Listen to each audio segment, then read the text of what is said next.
Hello and welcome all of you.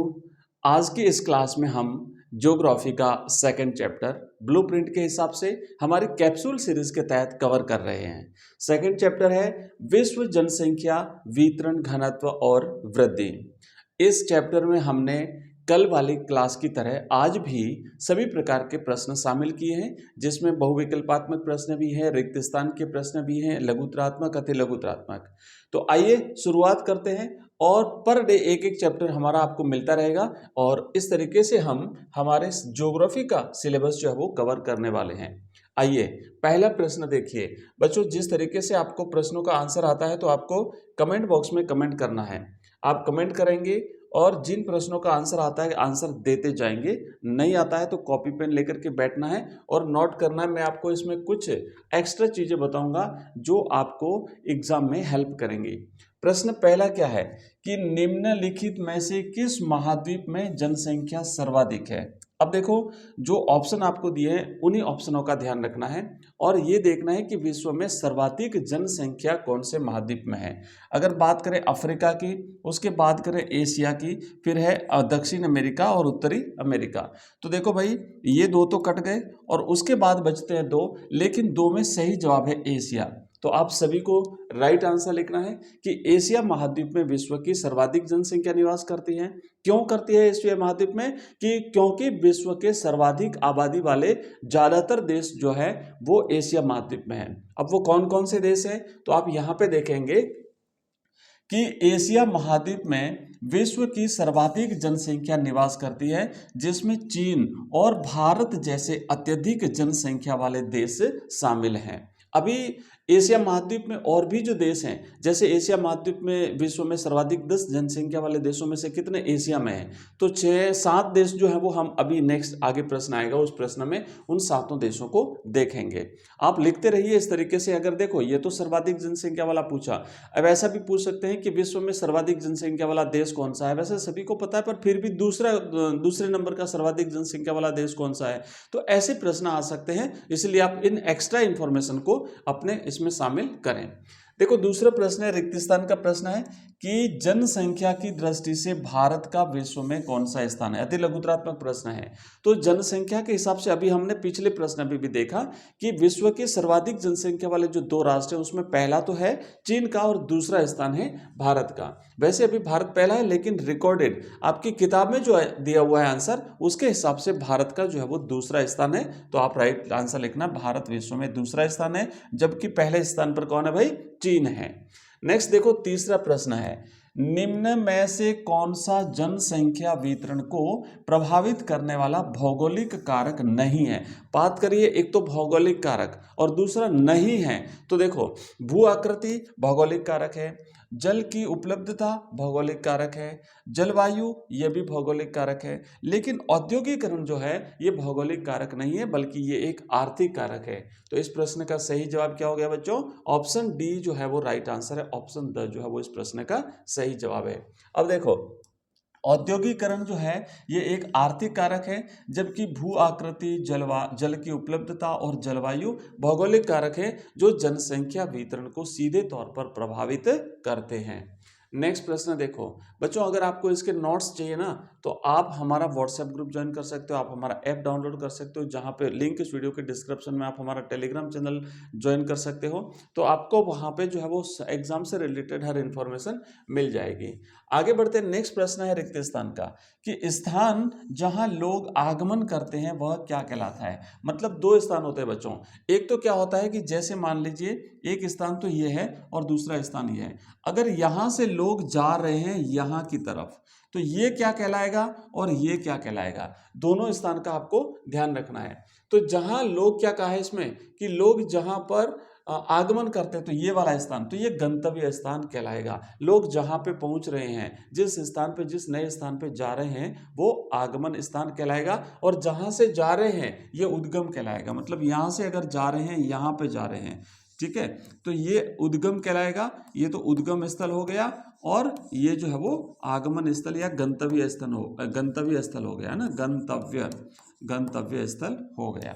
Next देखो, अगला प्रश्न है, अगला क्वेश्चन है हमारा कि चौथा 5वां प्रश्न है कि लोगों की संख्या और भूमि के आकार के बीच के अनुपात को क्या कहते हैं। मतलब किसी भूभाग पर कितने लोग निवास करते हैं, तो किसी एक क्षेत्र विशेष में जितने लोग निवास करते हैं उन दोनों का जो अनुपात होता है उस भूमि का और वहाँ के निवासी लोगों का, तो उसको क्या कहेंगे हम, जनसंख्या वृद्धि कहते हैं, जनसंख्या घनत्व कहते हैं, जनसंख्या संक्रमण कहते हैं या प्रवास कहते हैं। तो बच्चों करेक्ट आंसर रहेगा वो है जनसंख्या घनत्व, है ना, उसे जन घनत्व कहते हैं। मतलब हम इसे जनसंख्या घनत्व भी कह सकते हैं या हम इसे जन घनत्व भी कहते हैं।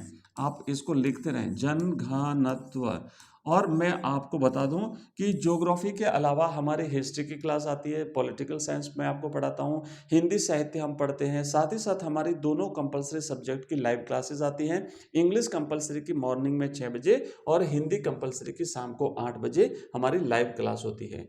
देखो यहाँ पे हमने लिखा है कि जनसंख्या घनत्व किसी क्षेत्र में रहने वाले लोगों की संख्या और भूमि के आकार के बीच अनुपात को दर्शाता है।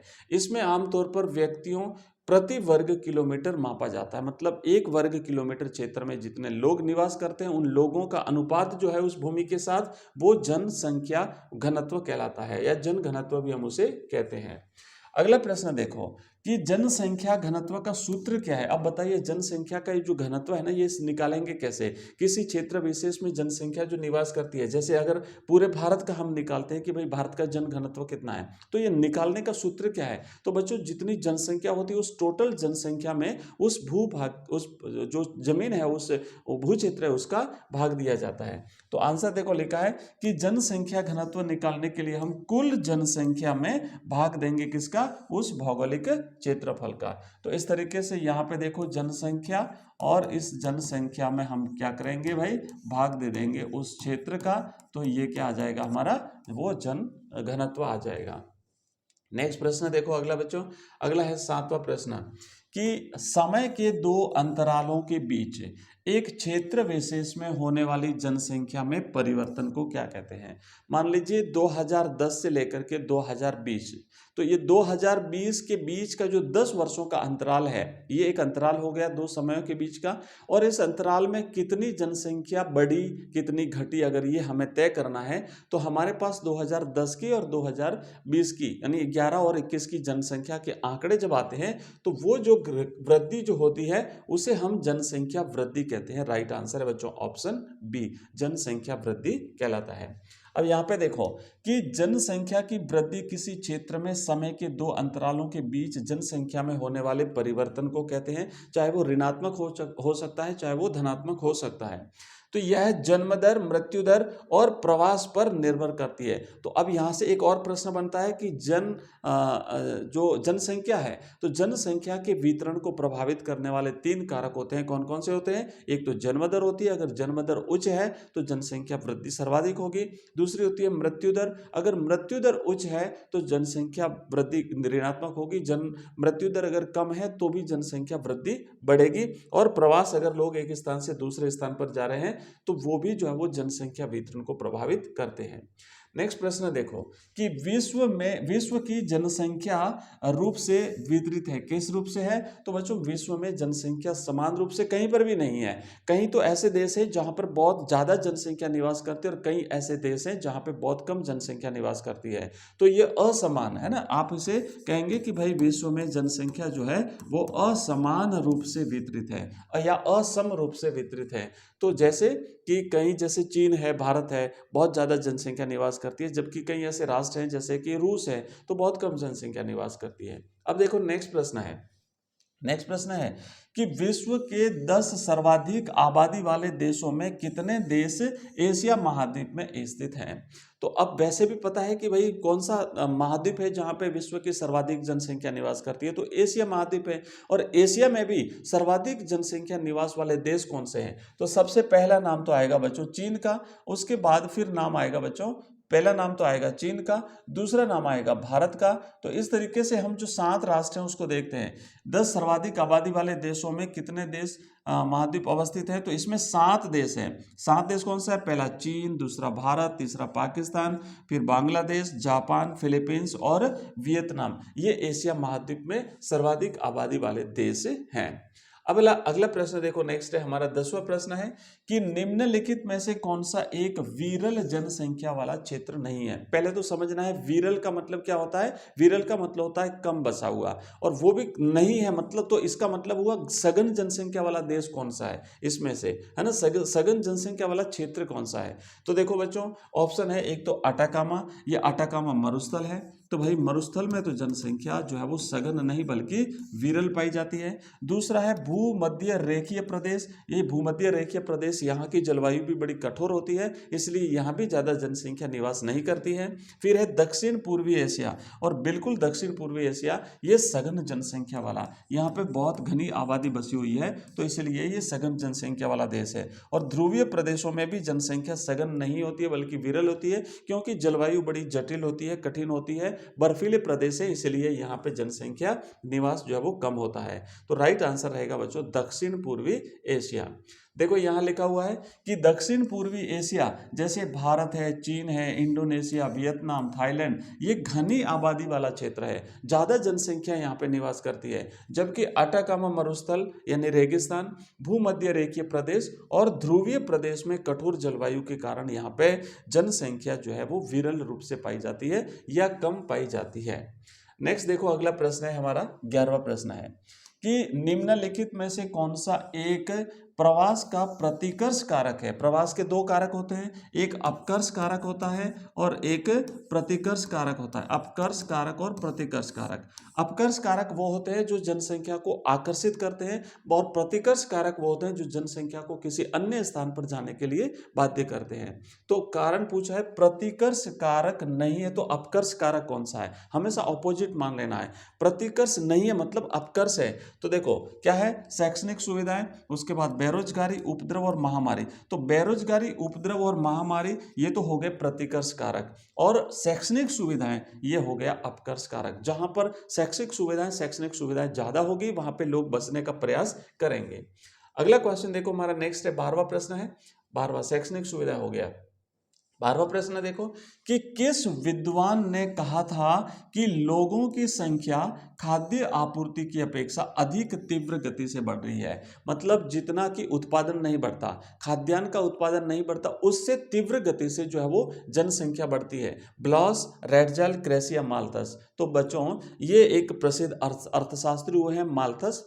उस माल्थस ने जो है वो ये सिद्धांत दिया था। क्या सिद्धांत दिया था माल्थस ने?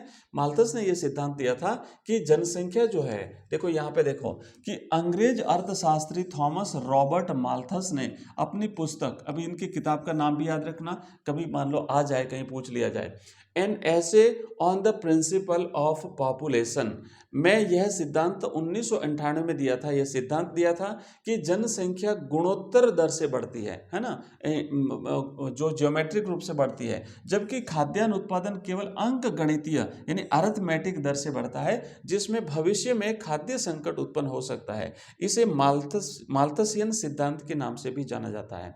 तो ये आपको याद रखना माल्थसियन सिद्धांत क्या होता है, और जनसंख्या की और खाद्यान्न की वृद्धि के बारे में भी इन्होंने ये सिद्धांत जो है वो दिया है।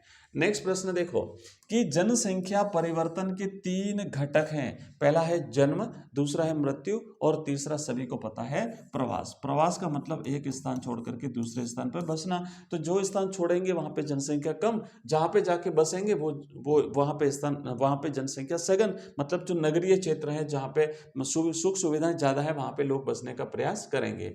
अगला प्रश्न देखो कि निम्न में से कौन सा जनसंख्या परिवर्तन का घटक नहीं है। तो अभी हमने जनसंख्या के बारे में बात करी थी, उसमें देखो कि जन्म है, मृत्यु है, औद्योगिकरण और प्रवास है। तो ये 3 तो हो गए, लेकिन औद्योगिकरण जो है ये जनसंख्या परिवर्तन का घटक नहीं है। सही जवाब रहेगा ऑप्शन स।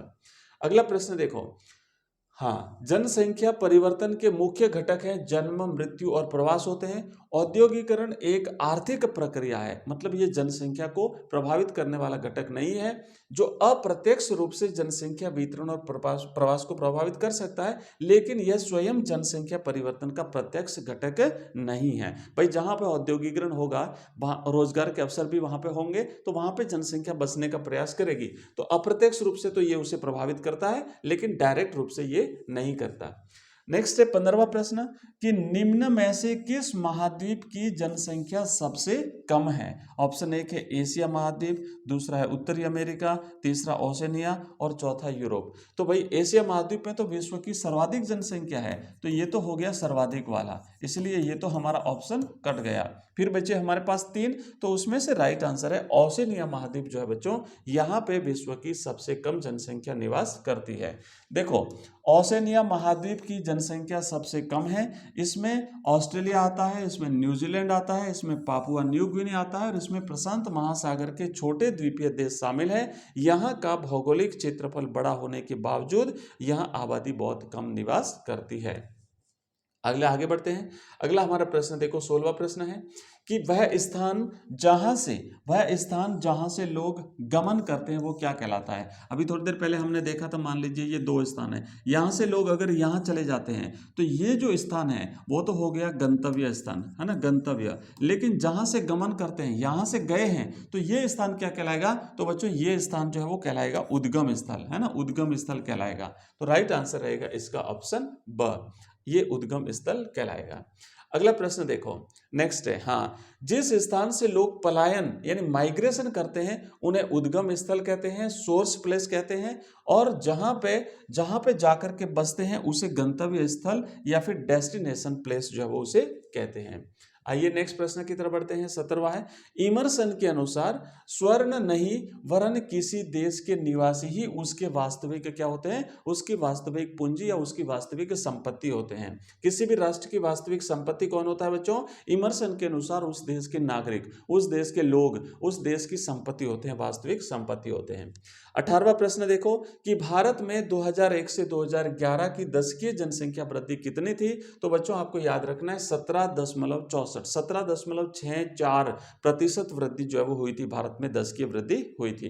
तो बच्चों ये हमने किए हैं कुछ मोस्ट इंपोर्टेंट प्रश्न। ये हमारे सीरीज इसी तरीके से आगे बढ़ती रहेगी, लगातार हम पढ़ते रहेंगे। कुछ प्रश्न इसमें हमने लिए हैं और बाकी जो बचे हुए प्रश्न है उसको हम नेक्स्ट राउंड में, सेकेंड राउंड में लेंगे। इस तरीके से ये हमारी क्लास जो है वो बच्चों रोज ये क्लास आपको 7 बजे मिलेगी। 7 बजे सुबह हमारी ज्योग्राफी की क्लास रहेगी। इसी के साथ साथ सुबह 6 बजे जो है वो हमारी इंग्लिश कंपलसरी की लाइव क्लास होती है, आप लोग बिल्कुल ज्वाइन करेंगे। साथ ही साथ हमारे शाम को 8 बजे जो है वो हिंदी कंपलसरी की लाइव क्लास होती है। अगर आप ज्वाइन करना चाहते हैं तो बिल्कुल आपका स्वागत है। इसके अलावा हम पॉलिटिकल साइंस, ज्योग्राफी, हिस्ट्री, सारे सब्जेक्ट हिंदी साहित्य ये पढ़ते हैं। तो आज की क्लास में इतना ही। अगर आपको क्लास पसंद आई हो तो चैनल को सब्सक्राइब करिए, इस वीडियो को, इस क्लास को लाइक करिए और मिलते हैं अगली क्लास में। तब तक के लिए नमस्ते, जय भारत।